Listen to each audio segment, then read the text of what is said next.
Well, hello there. Nice to see you guys here. I'm Bigjohn. This is AppalachiaTCG, a game store located in Magoffin County, Kentucky. A place where nobody should have a game store. Or thinks there's a game store, but there is. We carry some of the latest products, Magic, Yu-Gi-Oh, Flesh and Blood, and more. And today, we are going to talk about Yu-Gi-Oh and Magic the Gathering and what they do here compared to other places and how I feel like each game is doing now. But thank you guys for clicking on the video. Hope you guys enjoy this. So Yu-Gi-Oh, if you guys don't know, it just come out with a new set called Battle of Legends Glorious Gallery. This set, if you're a Yu-Gi-Oh player, is a fantastic set. If you're a collector, it's a fantastic set. It has the chibis you can collect. It has the overframes. It's awesome. Now, I didn't start playing Yu-Gi-Oh whenever it first came out. I actually started picking it up because people wanted to play it here. And it's one of those games I never knew hardly anything about. But the community's great. But the boxes themselves, when I started the card store here in Sayersville, the boxes would crash to the ground. Below MSRP, below the market on TCG Player would go way below even what you could get it as a seller that gets wholesale or distribution. So it was always scary to I could just get it on TCG Player for cheaper and try to resell it if I wanted to do it that way. But Konami has apparently righted their ship, I think. The overframes, the serials, all of that has become collector friendly, and that's going to get people into the game. It's going to be great. But yeah, we have two of the best sets I've seen in a while. We have Blazing Dominion, and the set before it was Burst Protocol. We had so much of it. That's the most I ever ordered, and accidentally ordered too much of it, and it actually just done a great job of that set. Even now, as I say this, I did look up how the market is on Glorious Gallery, and it's actually blowing my mind. It has dropped from what it was going for. I have no idea why. It has beautiful cards. We opened one box already. Let's see if I can show you guys this. Yeah, look at that. That's a beautiful card. This Spirit Charmers card is beautiful. You know what I'm saying? These overframe cards are fantastic. They look great. Another problem with Yu-Gi-Oh, if you play Yu-Gi-Oh, is it's a complicated game. I know, trying to learn a game on the fly with this game doesn't really work. That could be probably said about all these games. But yeah, Yu-Gi-Oh, it's righting the ship, I think. That being said, Yu-Gi-Oh is righting the ship when it comes to getting collectors and more back into the game. Now, I think the current advanced format, it's the cool tunes. I've heard it on the internet. I've heard it locally. It's just not fun. It ruins the game. So I've not played it myself, so I'm just speaking what I've known. Is that it basically lets you see your opponent's hand, play on their turn, and basically control the whole game. It's the best going first deck on the planet. Because you just get complete control. You get to look at your opponent's hand and just build a board directly towards that, wipe them out, and it's completely. We've had some people just don't even want to play right now, and it's weird. And what I'm getting ready to get into is we're a big Yu-Gi-Oh store, and we're having people leave it right now because they're so disgusted with the game and try Flesh and Blood. Now let's talk about the other game that's supposed to be the biggest and best card game on the planet. And that is, of course, Magic the Gathering. Everybody loves Magic the Gathering. It's trying to go mainstream. I don't know if that's in frame. It's trying to go mainstream as much as it can now with the universes beyond. Of course, you got Spider-Man, Sonic, SpongeBob, Walking Dead, Marvel, you name it. Magic the Gathering has put it in there. Now, you know what's funny about Magic the Gathering? It's like they have these Universes Beyond sets, and then the regular sets still do better than them. Like they had Ninja Turtles. Ninja Turtles was a set before this, Strixhaven, and it's selling like garbage right now. So, it's funny to me that like Spider-Man was awful, and Spider-Man is one of the greatest superheroes on the planet. Some people, like, I will say, the general public, they'll see Spider-Man, they'll buy it. The general or the hardcore Magic player looks at Spider-Man and goes, that's the worst set on the planet. Why would I ever buy a single card from there besides the Soul Stone? That's it. Then you got Commander. Commander makes single sell, probably the best on TCG player. However, here in Cyrusville, Kentucky, we have a hard time getting people to even play Magic the Gathering. I do not know why. Commander is a good format, and in my opinion, I think it's because it's supposed to be a casual, fun format to play with 4 players, you know, multiplayer. And around here is there's not a competitive scene, but then whenever you do play Commander, you want to build the best deck you can, and it's just not fun to play against. People will spend $3,000, $4,000 on a competitive Commander deck, and it's just not fun to play against. Now, the most fun I have in Commander is probably just buying a pre-con or just building one that's low powered, I guess, what do they call it now, level 3? I don't even put game changers. I try to not put game changers in my decks because I just don't find it fun.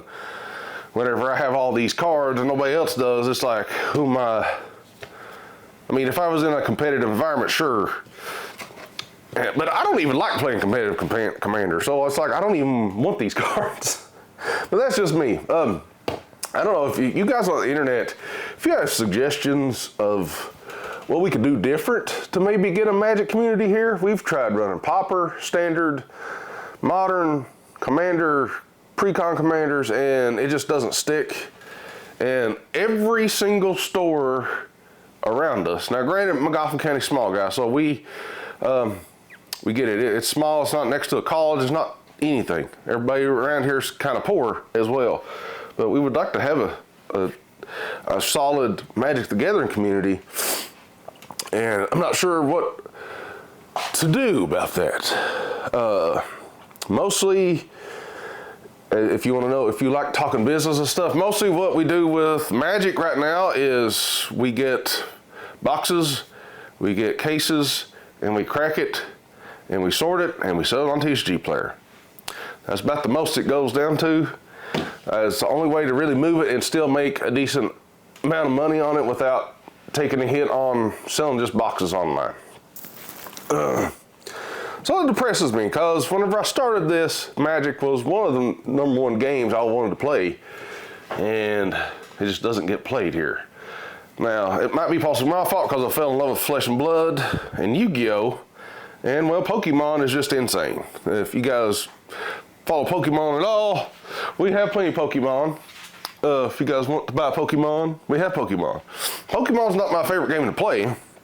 I think it's cool to collect, and I will play Pokemon though. It has some fun decks, but I'd love to build a Commander community here at least once a week. We're trying to run Thursdays. We've tried Saturdays. We've tried Fridays, but we can't get the consistency going. And so I ventured to other card shops in the area, and one of the bigger ones in Moorhead, I like what they done with, massive Magic the Gathering community, or you could just tell like it was focused on Magic. It had Magic and Pokemon, that's it. But what they did is they had boxes and boxes all colorized. They had dollar boxes, they just had big boxes of a color. Maybe that's what I need to do, start doing that. So I have started that. So we'll see. But I'm going to keep it casual, I guess, too. So I don't know. I'm not sure. Do you bring in the competitive crowd? Do you target the casual crowd? I'd like to target just the casual crowd because, you know, if I want to play, I'm going to play casual, I guess, you know. And I think everybody around here that's part of the store, like Just Take 3, he wants to play casual too. He has no desire to play competitive EDH, and he's one of the biggest Magic people. He's been on he helps me with the store. He's been on here on the podcast and stuff. So, you know, me and him would love to play. Just ain't nobody to play against. But we play casual. So maybe that's it. Maybe we're just too casual for Magic. I don't know. Anyways, Magic. What kills me about Magic too, back on the market, is you cannot, whenever stuff's in print, it's like the hardest thing in the world to get somebody to buy a box. And listen, maybe that's just me in this area. Say take Modern Horizons 3. I had Modern Horizons 3 for $230 all day long. Check out, it's yours. Now it goes for online, $235 to something like that. Still losing money if I'm shipping it for free and taxes and fees on TCG Player. Just losing money. Like the box is expensive to me. Now, now let's see. I had a Modern Horizon 3 box. I knew that they was going to not print it no more, and I sealed it up. I put it in an acrylic case. It is now stored away. I had people begging for that box on the shelf back there. Wanted it for $199. I said, well, you're crazy. Like, I'm not doing that. I will set on it till the end of time now. It's crazy how hard it is to sell Magic. Because everybody that makes a card store wants to do Magic, I guess. So they have plenty of options to buy boxes. You can buy Magic at Walmart. You can buy Magic Target. You can buy Magic. All these big Magic stores, it's hard to compete with those guys. And maybe they're getting better deals. I don't know, but I'm like, man, Magic should be easier to sell. Like Strixhaven, I don't think I've sold a single box of Play Booster Strixhaven. This is literally, I think I might have sold one. And this set is insane. This is one of the best Magic the Gathering sets I have ever opened. I've not played it. It is by far one of the best Strixhaven boxes or Magic the Gathering sets I've ever played or seen open. No, I think we played a little bit when it first came out. I think we played a draft night maybe. I might have sold one box to somebody. The collector boxes I've had to sell online. I got one put up now. It shouldn't be this hard. Guys, so I went to Gamma, and apparently I'm a unicorn because Flesh and Blood sells easier here to people than Magic the Gathering. Everybody's just like, what? So I must be doing something completely wrong or completely right. I don't know. Like, do I think, as a competitive standpoint, I think Flesh and Blood is a way better card game to play one-on-one. Magic the Gathering still is the grandfather of card games, and I still have boxes sitting on the shelf, which is insane, apparently, that I still have Strixhaven boxes. Of course, we got all kinds of other boxes too, but yeah, these. Like I said, what I do with Magic is I crack it and I sell singles. That's what we do to keep the store afloat. And the Strixhaven, Secrets of Strixhaven is by far one of the best sets that Magic has ever made, especially in the last couple years. It reminds me of Wilds of Eldraine, and guess what happened to Wilds of Eldraine? Everybody slept on it too, and now boxes are $300 a box. I don't know if you guys watch a lot of investor cardboard YouTubers. Somebody like Rudy, Alpha Investments. He was talking about it. He's just like, he said I was selling Thunder Junction boxes 118 shipped. He had to be losing money on unless he gets some kind of deep cut discount for buying so many pallets. This box, there's no way in the world this box in the near future stays at $130, $120, $140. It will be another $300 Wildsville Drain box.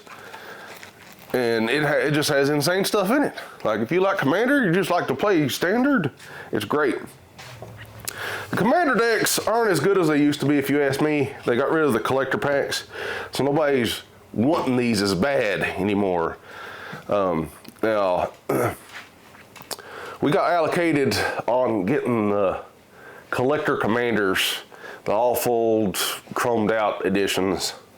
For whatever reason, those are the hardest things in the world to get. I have no idea why. But if you guys got any suggestions, like I said, I'm trying to get some people to play Magic with some boxes and stuff, like sorted boxes. But man, oh man, it's funny to me that I can get more people to play Yu-Gi-Oh, which I think is a fantastic game. Don't get me wrong, I think Yu-Gi-Oh's fantastic. It has great art. It has cool combos. Because I try to tell people it's like playing a fighting game almost, just with cardboard. Like trying to do your combos. You got to remember your play lines and your combos, and that feels like playing Magic or Mortal Kombat to me. But yeah, Magic never selling, never doing anything. It's kind of depressing to me. I don't know. Maybe I'll start doing unboxings or something more. I know people's asked me to do unboxings of Yu-Gi-Oh, and I'd rather do that than open more Magic the Gathering, because I don't know. I don't know. There's just not enough people in Magoffin County or Sayersville that want to play Magic anymore, I guess. But what do you guys think? You think Yu-Gi-Oh's right in the ship? Do you think Magic's doing something right? They're still selling, just not here. And yeah. Let me know what you guys think of this kind of video. If you want me to do more, I'll be glad to do it. Show off the store a little bit more. Listen, we're located in Sayersville, Kentucky. AppalachiaTCG. Come check us out. We're open Tuesday through Saturday, 1 to 10 p.m. on those days. Anyways, guys, you guys have a good one.